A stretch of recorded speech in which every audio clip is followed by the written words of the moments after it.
ጤና ይስጥልን። ይህ ፋስት ዴሊ ነው። ሰላምታችን በያላችሁበት ይድረስ እያልን በዕለቱ የተሰሙ ዋና ዋና ጉዳዮችን ወደ እናንተ ይዘን ቀርበናል። ቻናላችንን ሰብስክራይብ፣ ፕሮግራማችን ላይክ እና ሼር እንድታደርጉ እየጋበዝን የዕለቱን አበይት ዜናዎችን አስቀድመን እንጀምራለን። አድማ በተና ኃይሉ ትጥቅ እንዲፈታ ተወሰነበት። የፊልድ ማርሻሉ ጦር ክልሉን ይቆጣጠራል ተብሏል። በሰሞነኛው ከባድ ግጭት ውስጥ በሰነበቱ ክልል የአድማ በተናና የክልሉ ፖሊስ የትጥቅ እንዲፈቱ ውሳኔ ተላልፏል።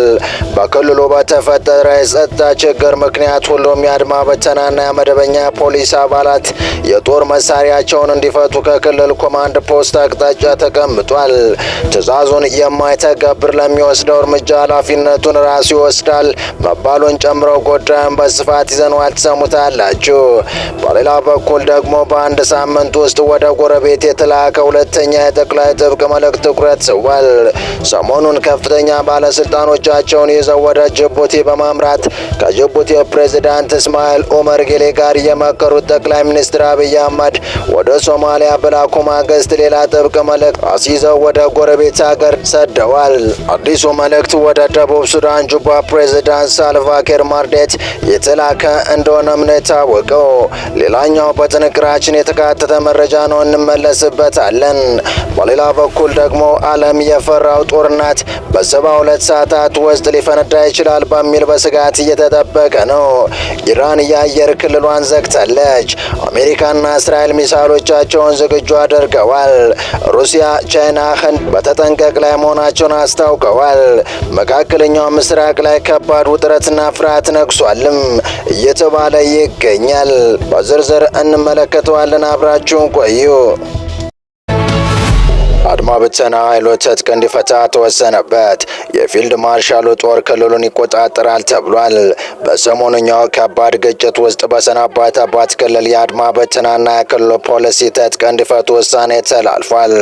በክልሉ በተፈጠረ የጸጥታ ችግር ምክንያት ሁሉም የአድማ በተናና የመደበኛ ፖሊስ አባላት የጦር መሳሪያቸውን እንዲፈቱ ከክልሉ ኮማንድ ፖስት አቅጣጫ ተቀምጧል።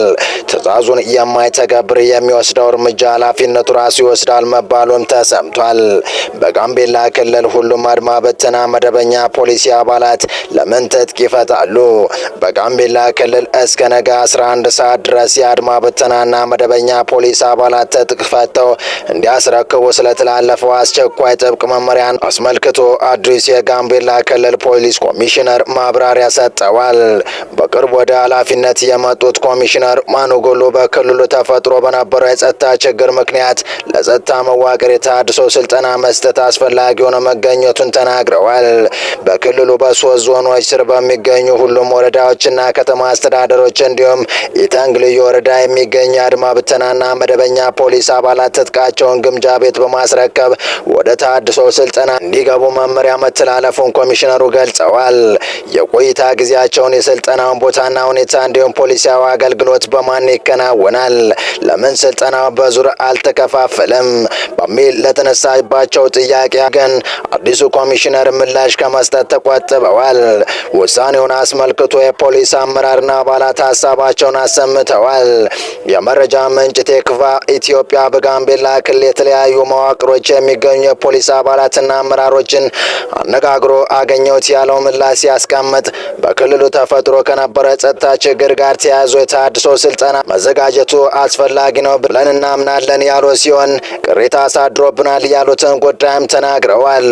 ይህም ስልጠናው በዙር አለመደረጉ በፖሊሲዎች አገልግሎቶች ላይ ክፍተት እንዲፈጠር፣ በሌላ መልኩ የመመሪያው አስቸኳይነት በህመምና በወሊድ ምክንያት ረፍት ላይ ያሉ ጭምር እንዲገቡ አስገዳጅ መመሪያ መስጠቱ ቅሬታ ፈጠረብን ስለማለታቸው አክሎ ዘግቧል። የፖሊስ አዛዥነት የስራ ኃላፊነትን ለምንሻ አስረክብ ተብያለሁ ያሉ አንድ የፖሊስ አመራር በበኩላቸው ለክልሉ ሰላምና መረጋጋት የሚከፈል የትኛውን መስዋዕትነት ለመክፈል ዝግጁ ስለሆንኩ በምመራው ወረዳ የሚገኙ የፖሊስ አባላት በአንድ ቀን ትጥቅ እንዲያስረክቡ አድርገናል በማለት ቅሬታ የተቀላቀለብን ምላሽ ሰጥተዋል። ይህ በእንዲህ እንዳለ የክልሉ ፖሊስ ኮሚሽን ውሳኔውን በሚቃወምና በማይተገብሩ ላይ የማይዳገም እርምጃ እንደሚወስድ አስጠንቅቋል።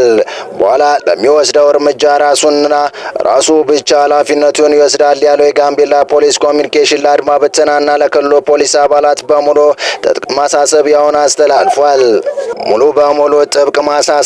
አስተላልፏል። ኮሚሽኑ በቅርቡ በክልሉ በተፈጠረ የጸጥታ ችግር ምክንያት ሁሉም የአድማ ብተናና የመደበኛ ፖሊስ አባላት የጦር መሳሪያ እንዲፈቱ ከክልሉ ኮማንድ ፖስት አቅጣጫ መቀመጡን አስታውሷል። በዚህም መሰረት ከጦር መሳሪያ ግምጃ ቤት ፈርመው ያጡትን የጦር መሳሪያ ገቢ ያላደረገ የአድማ ብተናና የመደበኛ ፖሊስ አባላት እስከ ዛሬ ጥር 7 ቀን 2018 ዓ.ም 11 ሰዓት ድረስ ገቢ እንደሚያደርጉ በጥብቅ አሳስቧል። ከተጠቀሰው ጊዜ በኋላ የጦር መሳሪያ በእጁ የተገኘ እንደ ጸረ ሰላም ተቆጥሮ መንግስት እርምጃ ወስዶበታል። ለዚህም ራሱ ብቻ ኃላፊነቱን ይወስዳል ሲል አስጠንቅቋል።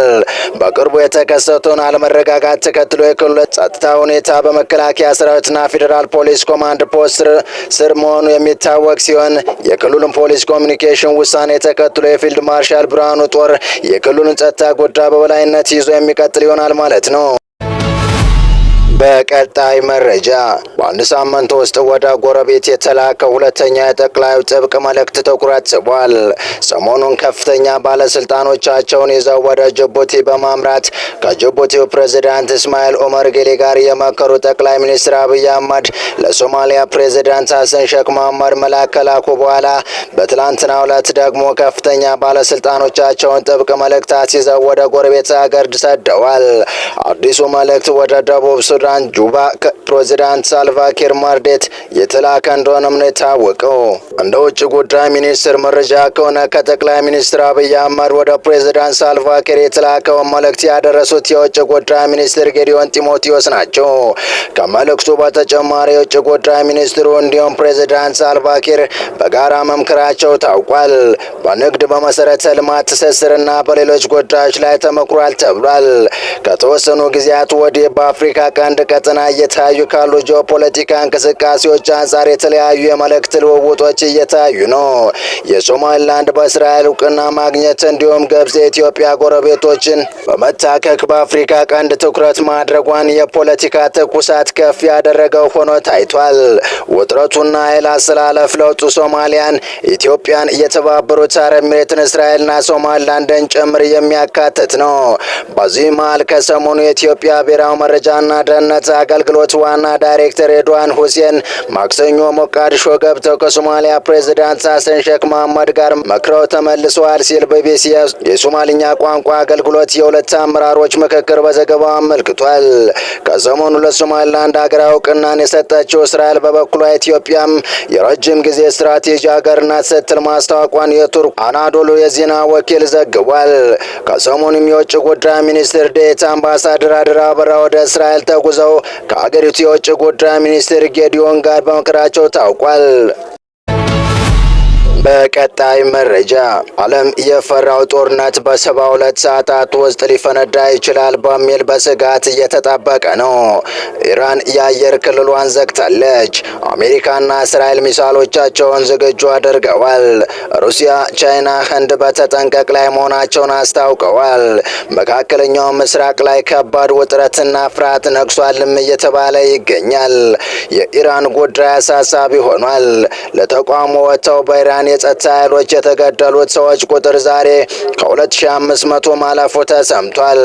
ኢራን ሰልፈኞችን መግደሏን ካላቆመች እርምጃ ወስዳለሁ ስትል የዛተችው አሜሪካ ለጥቃት ተዘጋጅታለች። ኢራንም ለምላሹ በተጠንቀቅ ቆማለች። ነገሩ ከሯል። ኢራንን ለሳምንታት ያናወጠው ህዝባዊ አመጽ ወደ ከፍተኛ ደም ማፋሰስ መሸጋገሩን ተከትሎ በህይወት የተለያዩ ዜጎች ቁጥር ከ2500 በላይ ደርሷል። ይህ አሃዝ በኢራን ዘመናዊ ታሪክ ውስጥ ታይቶ የማይታወቅ እልቂት እየተመዘገበ መሆኑን የሚያሳይ ሲሆን ቁጥሩ ከዚህም ሊበልጥ እንደሚችል ስጋቶች አሉ። አሜሪካ አረብ ሀገራት የጦር ሰፈሮቿ ላይ የሚገኙ ወታደሮቿን እያስወጣች ትገኛለች። ይህም ለጦርነቱ እየተዘጋጀች መሆኗን እያረጋገጠ ሆኗል። አሜሪካ የኢራን ጥብቅ ተጋላጭ የሆኑ የአረብ ሀገራት ጦር ሰፈሮቿን ባዶ ያደረገች ትገኛለች። ወደ ሌላ ቦታ በከባድ የጦር አውሮፕላኖች እያጓጓዘች ትገኛለች። የአሜሪካ ኤምባሲ በሳውዲ አረቢያ የሚገኙ አሜሪካውያን ከፍተኛ ጥንቃቄ እንዲያደርጉ አዟል። አሜሪካ በሳውዲ አረቢያ ግዙፍ የጦር ሰፈሮች ያሏት ሲሆን የአሜሪካ ጦር ከሳውዲ ተነስቶ በኢራን ላይ ጥቃት ሊፈጽም ይችላል እና ኢራን ባጸፋው በሳውዲ የሚገኙ የአሜሪካ ጦር ኢላማዎችን ትደበድባለች ተብሎ ተፈርቷል። እናም አሜሪካ በሳውዲ የሚገኙ ዜጎቿ ከፍተኛ ጥንቃቄ እንዲያደርጉ አሳስባለች። የኢራን ጦር በከፍተኛ ተጠንቀቅ ላይ ይገኛል። የኢራን ሚሳኤሎች ለጥቃት የተዘጋጁ ሲሆን የአየር ኃይሏን ለማጥቃትም ለመከላከልም እንዲዘጋጅ ትዕዛዝ ተሰጥቶታል። የኢራን ኢስላማዊ አብዮታዊ ዘብ ወይም IRGC እና የኢራን መከላከያ ሰራዊትም የጦሩን ፊሽካ እንዲጠባበቁ ትዕዛዝ ተሰጥቷቸዋል። እስራኤል የአየር መከላከያዋን በየከተማዋ እየተከለች ነው። በኢየሩሳሌም፣ ሃይፋ፣ ቴልአቪቭ፣ ቤርሺባ፣ ዌስት ባንክ በአጠቃላይ ከኢራን ሚሳኤሎች ይከለክሉኛል ያለቻቸውን ጸረ ሚሳኤሎች እየተከላከለች ለጦርነቱ እየተዘጋጀች ትገኛለች። የጀርመኑ ሉፍታንዛ አየር መንገድ ጨምሮ የተለያዩ አየር መንገዶችም ወደ እስራኤል የሚያደርጉትን በረራ እያቋረጡ ይገኛሉ። ጉዳዩ ያሳሰበው የተባበሩት መንግስታት የጸጥታው ምክር ቤት ለሁለተኛ ጊዜ ዛሬ ሐሙስ ስብሰባ ያካሂዳል። በአሜሪካ ተጠያቂነት ይካሄዳል በተባለ የምክር ቤት ስብሰባ ላይ ከ2000 በላይ ተቃዋሚዎች ተገድበውበታል ስለተባለ የኢራውያን ተቃውሞ እንቅስቃሴና በሀገሪቱ ስላለ ሁኔታ ውይይት ይደረጋል ተብሏል። ሶስተኛ ሳምንቱን ያጠናቀቀ ያለው የኢራን ህዝባዊ ተቃውሞ አብዛኛውን የሀገሪቱ ከተሞች ያዳረሰ ሲሆን መንግስትም ተቃውሞውን ለመቆጣጠር እርምጃ እየወሰደ ነው። እስካሁን ከ2500 በላይ ሰዎች መገደላቸው ሲነገር ጥቂት የማይባሉ የመንግስት ታጣቂ ኃይሎች አባላት መገደላቸው ተዘግቧል። የተባበሩት መንግስታት የጸጥታ ምክር ቤት ከሳምንት በፊት በኢራን ጉዳይ ላይ አስቸኳይ ስብሰባ ማድረጉ የሚታወስ ሲሆን ለአሁኑ ደግሞ በሀገሪቱ ስላለ ሁኔታ ማብራሪያ እንደሚያቀርብበት ተገልጿል።